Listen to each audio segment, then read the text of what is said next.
Izraela pārtvēra Irānas uzbrukumus nakts laikā, kamēr Islāma režīms turpina raķešu apšaudu reģionā. Prezidents Trumps norāda, ka Irāna varētu gribēt vienošanos, lai izbeigtu kaujas. Prejs Janks ziņo tiešraidē no Telavīvas. Labrīt, šeit Tods Karla. Kamēr turpinās diplomātiskās sarunas, Irāņi turpina uzbrukumus Izrēlai, naktī uzsākot balistisko raķešu triecienus. Šorīt viena raķete trāpīja Telavīvas centrā.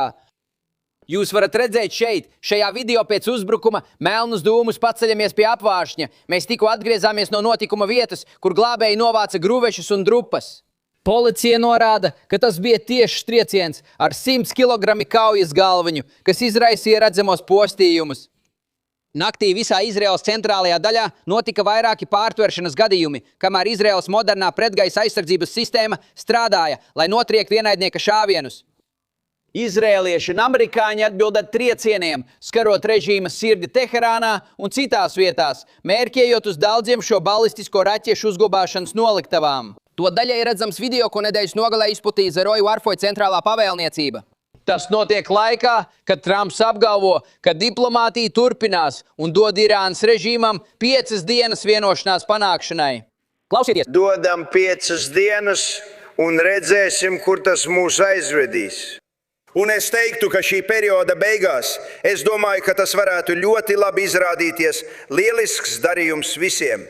Tikpat labs, kā ja mēs ietu līdz galam un vienkārši iznīcinātu to vietu. Ja mums tas nebūs jādara, tas būtu labi, vai ne? Irāņi apgalvo, ka sarunas nenotiek, bet ziņojumi liecina par pārunām. Attēlos redzama Zeroju un Izraēlas uzbrukuma ietekme Teherānā, kas pastiprina spiedienu uz Islāma režīmu. Tikmēr Izraēlas premjerministrs Benjamins Netanjahu arī izteicās par iespēju panākt vienošanos. Šodien agrāk runāja ar prezidentu Trumpu. Prezidents Trumps uzskata, ka var izmantot Izraēlas aizsardzības spēku un Zeroju bruņoto spēku lielos panākumus. Sasniegt kara mērķus ar vienošanos, kas saglabā mūsu būtiskās intereses.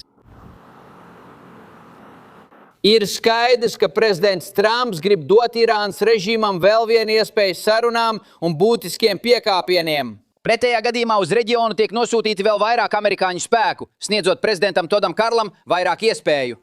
Prejs Janks šorīt tiešraidē no Izraēlas. Paldies! Tagad aicināsim Bretu Velikoviču Powers, dibinātāju un bijušo ASV armijas speciālo operāciju izlūkošanas analītiķi. No vienas puses Centikoms apstiprina, ka operācijas Epic Fury ietvaros ir trāpīts vairāk nekā 9000 mērķu. No otras puses mums ir prezidents Trumps. Vai šī 5 dienu pauze varētu novest pie konflikta izbeigšanas sarunās? Un vai Irāna patiesi vēlas diplomātisku risinājumu? valdība skaidri norādījis, mērķis nav bezgalīgs karš, bet izšķiroša rezultāta, ko jau redzam. Saprotiet, ne tikai šī simbolisko bombardēšanas kampaņa, bet gan stratēģiska visa ienaidnieka spēja cīnīties demontāža, lai viņi nekad vairs nevarētu spēlēties ar kodola Armagedonu. Tātad ir vēl daudz vairāk, acīm redzot, ko var darīt arī no gaisa. Šādas gaisa kampaņas ne tikai iznīcina mērķus, bet arī sagrauj veselas sistēmas. Jūs degradējat loģistiku, vadības un kontrolas tīklus, sakars un apgādes ķēdes. Mēs jau redzam, ka Irānas raķešu un dronu ražošana šo uzbrukumu dēļ būtiski samazinājusies, tādēļ turpmākas gaisa operācijas var virzīties vēl dziļāk. Mēs varam uzbrukt mobilajām palaišanas iekārtām, komandu centriem, pretgaisa aizsardzībai, liekt Irānai atjaunot spējas un turpināt šo kampaņu pastiprināt. Spiediens līdz brīdim, kad viņi vairs nespēs projicēt spēku ārpus savām robežām, un mēs varēsim panākt ilgstošu mieru šajā reģionā. Runājot par sauszemes karaspēku, laikraksts Times ziņo, ka militāra personas apsver iespēju nosūtīt 82. gaisa desanta divīzijas brigādi un ģenerālštāba vienības, lai atbalstītu Zevaras operācijas Irānā. Jūs dzirdat vārdu atbalsts atkārtoti. Vai jūs sagaidāt, ka ja miers netiks panākts, nākamā šī konflikta fāze būs neizbēgama sauszemes karaspēka iesaistīšana? Tad patiesībā gaisa spēkam ir ierobežotas iespējas. Infrastruktūru var iznīcināt, samazināt spējas, taču daži mērķi prasa fizisku kontroli. Varat bombardēt pozīciju visu dienu, bet kamēr to nekontrolējat, ienaidnieks var atgriezties. Domāju, ka gaisa spēki mūs aizved līdz 80–90% no ceļa. Bet augstas ietekmes sauszemes operācijas, ja tas tiek pareizi izmantots, nodrošina galīgo rezultātu un aizpilda šo plaisu. Un tieši tāpēc jūs redzat šīs diskusijas par desantnieku vienībām jūras spēku elementiem, kas iespējams pārvietojas uz reģionu, nevis okupācijai, bet precīzām misijām.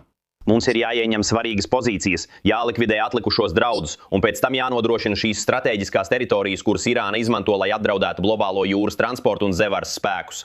Es domāju, ka Irāna patiešām rēķinās, ka ASV nepietiks gribas pabeigt iesākto. Viņi nav apjukuši, bet aprēķina, ka mēs neatbildēsim pietiekami spēcīgi. Tāpēc amerikāņu līderība ir svarīga. Prezidents Trumps risina situāciju, kas nav radusies vienas nakts laikā. Tas ir gadu ilgas mūsu neefektīvo līderu vilcināšanās un stratēģiskās novirzes rezultāts.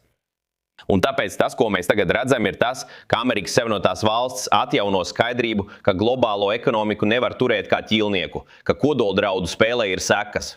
Tagad mūsu armija, godīgi sakot, ir vienīgā, kas vēl ir. Lai novērstu nestabilitāti reģionā, mums jādara viss nepieciešamais pilnīgas uzvaras nodrošināšanai. Bret, tu minēji Irānas aprēķinus. Paklausies šo. Wall Street Journal šorīt publicēja ziņojumu, kurā teikts, ka Saūda-Arābija un apvienotie Arābu Emirāti, Irānas kaimiņi, arvien vairāk tuvojas tam, lai patiešām iesaistītos cīņā pret Irānu. Apmēram 30 sekundēs. Kā tas ietekmētu šo konfliktu turpmāk? Mūsu kaimiņi ir noguruši no tā. Šīs ofensīvas ir veicinājušas mūsu sabiedroto satuvināšanos. Parasti neitrāls grupas ir nogurušas no šahidu uzbrukumiem katru nakti un kurortu bombardēšanas. Irānas terora impērijai, manuprāt, atlikuši tikai dažas dienas. Mullas ir kļūdījušies un mēģinājuši izraisīt haosu reģionā. Viņu runas vieta tiek apklusināta uz visiem laikiem, un Amerikas Savienotās valsts un to sabiedrotie ir gatavi tam pielikt punktu uz visiem laikiem. Jautājums ir ne tikai ar ko, bet arī ar cik dažādām grupām jūs vedat sarunas. Ir sekulārie, reliģiskās frakcijas un pat parasts cilvēks kā es un jūs nezināt, kurš ir pie varas. Ceru, ka Baltais nams sarunājas ar kādu, kas var to izbeigt. Kā teicāt, paskatīsimies. Bret Velikovičs, prieks kā vienmēr. Paldies!